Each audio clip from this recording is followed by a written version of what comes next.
This video is about how to improve hip internal rotation. If you're someone who is an athlete who needs to squat deep, you need hip internal rotation. If you're someone who has femoral acetabular impingement or FAI, very often you'll find that you lose or have almost no hip internal rotation, and therefore when you go to squat or do various lower body movements, you compensate or you get pain or something like that. And people are always asking me, how do I improve my hip internal rotation? The doctor might have tested it and he's like, hey, you've got nothing. It's bone on bone problem.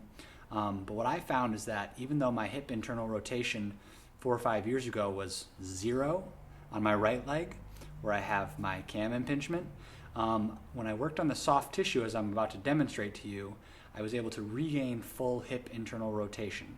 So start out with this quick test. I want you to lay on your back.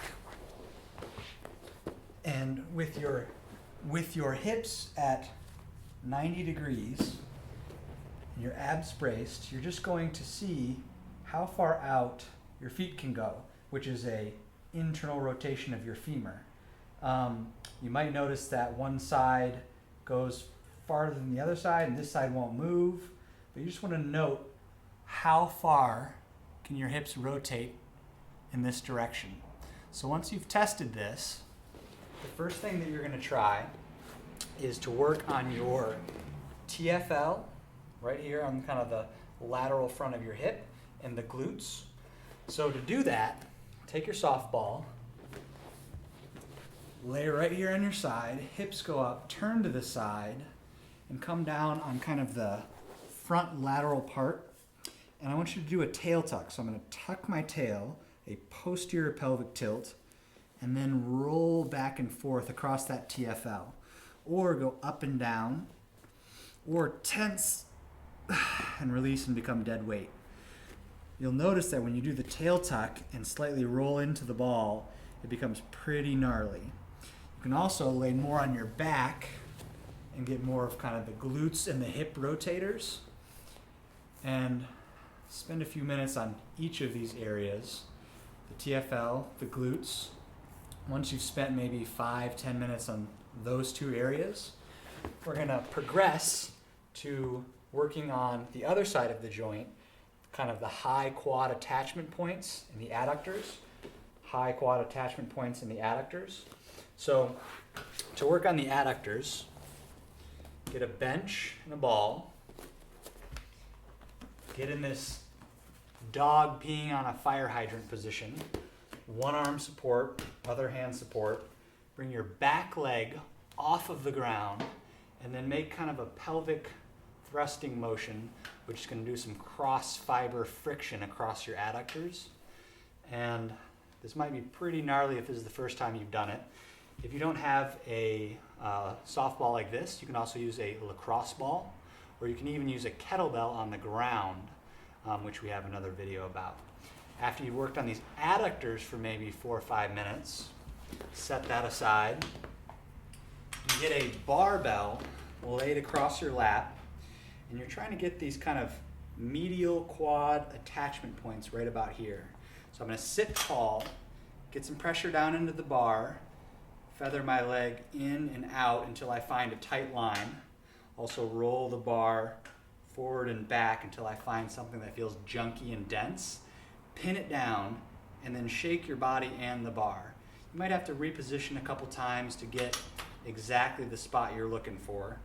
But play around with this, rolling forward and back, pinning it down, shaking. Even lift your hip up a little bit and then shake.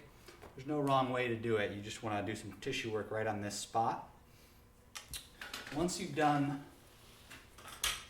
all that tissue work on the TFL and the glutes, and then on the other side of the joint, on the inside and these quad attachment points, you want to do a joint capsule mobilization and a stretch. This is what the stretch looks like. You're here on the ground. Turn your body until your knee touches the ground and your leg is about a 90-degree angle. Place this foot on top of that knee, and then turn into the leg. Not away from the leg, on the bottom leg, but turn into it. If your body is in the right position, you should feel some kind of a deep, deep hip stretch way deep in here. That's your hip rotators, and you're stretching them into internal rotation.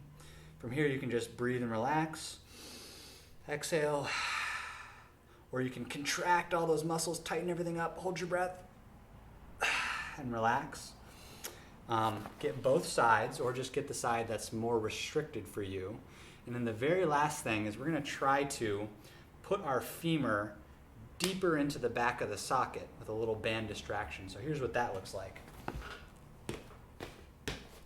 Get a band that's attached to a very sturdy pole, step through the loop, put it high up in the hip crease, and then walk forward and put your leg into an internally rotated position and block your foot with a kettlebell on the ground so it doesn't slide. Then I'm going to shift my body weight forward, get all of my pressure going down through the knee, so I'm like balanced on top of the knee here, and then I'm just going to stick my butt out, lean to the side, and come down to my elbow if I can. I like to use this underneath hand to kind of push the leg, but all you really need to do is keep most of the pressure going down through the knee, and then you should feel like a deep pressure in the back of the butt here. And you just kind of shift around, letting that bone push into the back of the socket.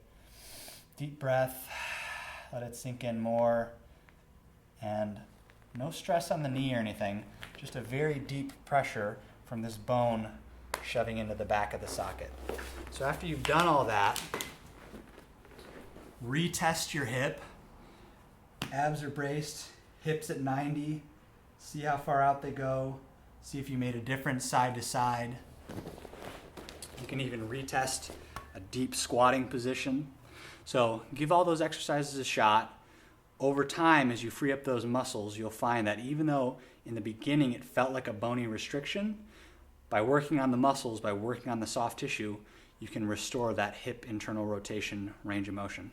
So give it a shot. Let me know what you think. Talk to you next time.